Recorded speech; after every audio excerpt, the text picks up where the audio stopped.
रोजाना की तरह आज फिर ईश्वर का नाम लेकर उठी थी। किचन में आई और चूल्हे पर चाय का पानी चढ़ाया। फिर बच्चों को नींद से जगाया ताकि वे स्कूल के लिए तैयार हो सकें। कुछ ही पलों में वो अपने सास ससुर को चाय देकर आई। फिर बच्चों का नाश्ता तैयार किया और इस बीच उसने बच्चों को ड्रेस भी पहनाई। फिर बच्चों को नाश्ता कराया। पति के लिए दोपहर का टिफिन बनाना भी जरूरी था। इस बीच स्कूल का रिक्शा आ गया और वो बच्चों को रिक्शा तक छोड़ने चली गई। वापस आकर पति का टिफिन बनाया और फिर मेज से जूठे बर्तन इकट्ठा किए। इस बीच पतिदेव की आवाज आई कि मेरे कपड़े निकाल दो। उनको ऑफिस जाने लिए कपड़े निकाल कर दिए।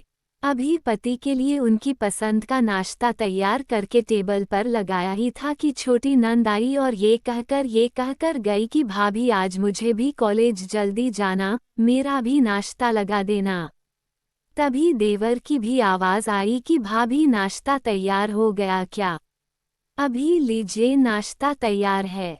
पति और देवर ने नाश्ता किया और अखबार पढ़कर अपने अपने ऑफिस के लिए निकल चले। उसने मेज से खाली बर्तन समेटे और सास ससुर के लिए उनका परहेज का नाश्ता तैयार करने लगी। दोनों को नाश्ता कराने के बाद फिर बर्तन इकट्ठे किए और उनको भी किचन में लाकर धोने लगी। इस बीच सफाई वाली भी आ गई। उसने बर्तन का काम सफाई वाली को सौंप कर खुद बेड की चादरें वगैरह इकट्ठा करने पहुंच गई और फिर सफाई वाली के साथ मिलकर सफाई में जुट गई।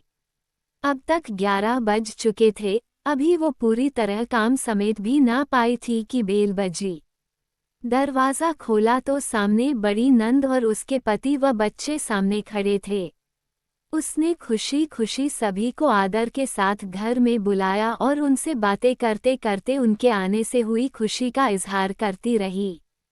नंद की फरमाइश के मुताबिक नाश्ता तैयार करने के बाद अभी वो नंद के पास बैठी ही थी कि सास की आवाज़ आई कि बहू खाने का क्या प्रोग्राम है। उसने घड़ी पर नज़र डाली तो 12 बज रहे थे। उसकी फिक्र बढ़ गई। वो जल्दी से फ्रिज की तरफ लपकी और सब्जी निकाली और फिर से दोपहर के खाने की तैयारी में जुट गई। खाना बनाते बनाते अब दोपहर का 2 बज चुके थे। बच्चे स्कूल से आने वाले थे। लो बच्चे आ गए। उसने जल्दी जल्दी बच्चों की ड्रेस उतारी और उनका मुंह हाथ धुलवाकर उनको खाना खिलाया। इस बीच छोटी नंद भी कॉलेज से आ गई और देवर भी आ चुके थे। उसने सभी के लिए मेज पर खाना लगाया और खुद रोटी बनाने में लग गई। खाना खाकर सब लोग फ्री हुए तो उसने मेज से फिर बर्तन जमा करने शुरू कर दिए। इस वक्त 3 बज रहे थे। अब उसको खुद को भी भूख का एहसास होने लगा था। उसने हॉट पॉट देखा तो उसमें कोई रोटी नहीं बची थी।